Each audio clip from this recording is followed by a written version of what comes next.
चटैया पापा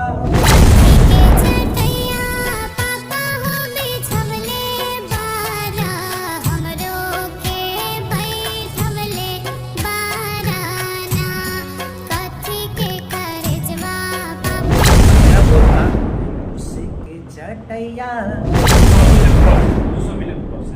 तो पेमेंट की बात करें तो पेमेंट तो खैर अभी मुझे 1 रुपया भी नहीं मिला उसका। 1 रुपया भी पेमेंट नहीं मिला है। हाँ, ये कैसे होगा? लेकिन उसका अभी तक। नमस्कार, मेरा नाम चंदन है और आप लाइव न्यूज ग्लोबल देख रहे हैं। अभी हम मौजूद है मुजफ्फरपुर में और मेरे साथ में जो शख्स है इसका नाम है राजकुमार पासवान जी। आज के डेट में ये किसी पर्चे का मोहताज नहीं है और इनका ऐसा ऐसा गाना है जो कि सुन के आपकी आंखों में आंसू आ जाएगा।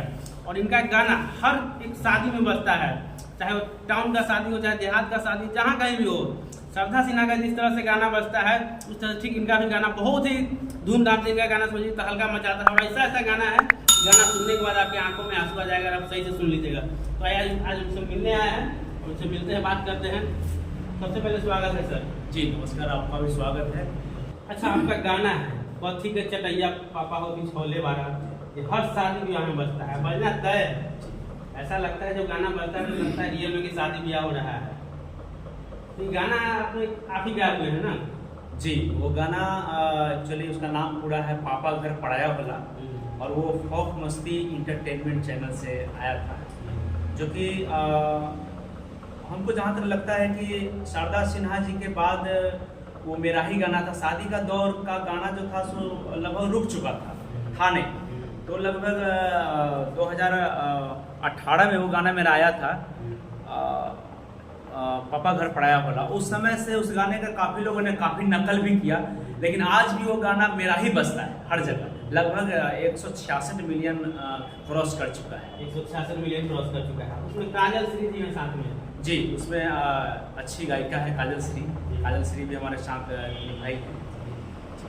तो हम चाहेंगे पहले गाने को 2 लाइन आप गुनगुना दीजिए। उसका वो था जो काजल जी गाई थी,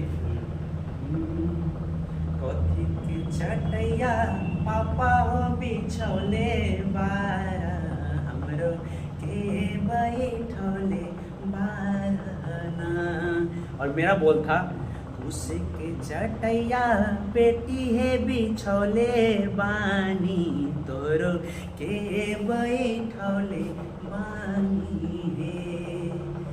इस गाने को सर हम मतलब गाने को राइटर कौन है? जी, इस गाने का राइटर मैं खुद हूँ। थोड़ा बहुत लिखने का कोई गाना आप लिखे हुए भी है, गाए हुए भी है? जी, थोड़ा बहुत लिखने का शौक रखता हूँ।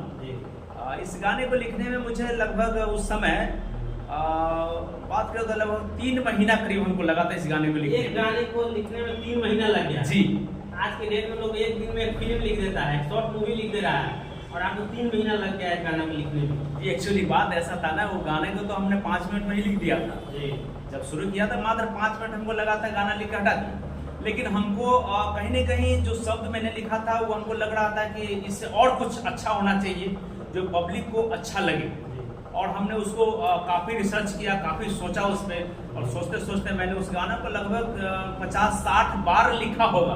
50-60 बार गाने को आप लिखे? जी। और पेज को फाड़ दिए? जी, पेज को फाड़ते रहे, लिखते रहे, फाड़ते रहे, लिखते रहे। अब हमको तब लग गया कि अब ये गाना बहुत ही अच्छा मतलब लिखा चुका है, शायद पब्लिक को अच्छा लगेगा, दिन पे राज करेगा। जी, राज करेगा। तब मैंने उस गाने को गाया और काफ़ी लोगों ने पसंद भी किया। अच्छा, आज के डेट में 166 मिलियन में गाना पहुंच गया हुआ है। जी। हर शादी विवाह में बजता है। जब आप गाना लिख रहे हैं, जब आप गाना रिकॉर्ड किए, मार्केट में छोड़े, तो आपको क्या लगा था कि इतना जाएगा गाना?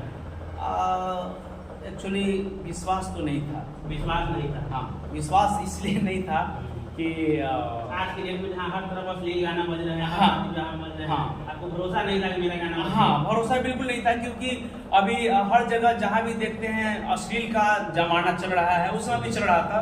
तो हमको लगा कि शायद अश्लील ज़्यादा चलता है तो ये सब गाना कौन सुनेगा। और उस समय शारदा सिन्हा जी का शादी विवाह चलता था, तो हम भी ये भी देखे कि भाई उनका चल रहा है तो हमारा कौन सुनेगा। लेकिन संजोग है जो अच्छा लगा लोग। लेकिन गाने का एक बोल ऐसा है कि गाना कोई काट नहीं सकता है। धन्यवाद इसके लिए। ये है कि नहीं? जी, उसके लिए क्या है ना कि इसी के लिए तो हमने 3 महीना मतलब लगा दिया उस गीत को लिखने में। अच्छा, और भी आपका गाना है?